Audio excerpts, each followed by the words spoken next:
Alors pose des revêtements de sol, du carrelage. Donc je vais vous faire voir comment déjà tout d'abord nettoyer votre support pour la pose du carrelage.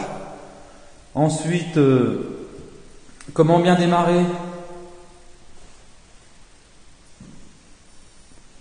à l'aide des réglages et des mesures pour la pose du carrelage.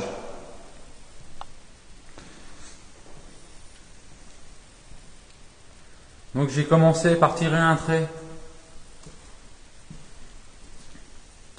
Ma référence de départ était le couloir.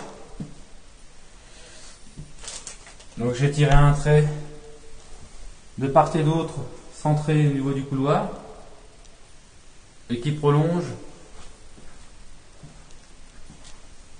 à l'opposé de la pièce dans le séjour. Voilà, afin d'avoir un carrelage équilibré. Donc j'ai mesuré de façon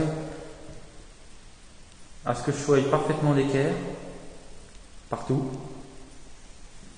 Vous pouvez le voir, j'ai posé l'équerre, pardon. Voilà. Donc juste à l'angle de l'équerre, là c'est mon point de référence de départ pour la pose de mon carrelage. Donc à savoir que je poserai le carrelage en quinconce, c'est-à-dire en décalage. Vous le verrez plus tard sur une prochaine vidéo. Voilà, donc mes carreaux seront posés de part et d'autre du cordeau, que vous voyez.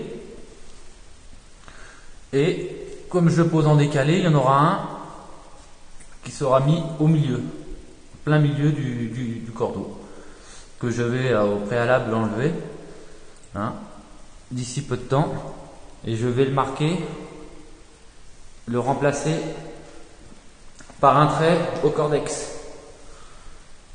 que vous voyez ici, avec de la poudre qu'utilisent les maçons. Donc voilà à peu près pour les réglages. Donc là, l'espacement que j'ai entre mon mur périphérique et le début de mon cordeau donc correspond à la largeur d'un carreau de carrelage. Voilà, que je poserai sûrement au fur et à mesure ou à la fin, ça dépend.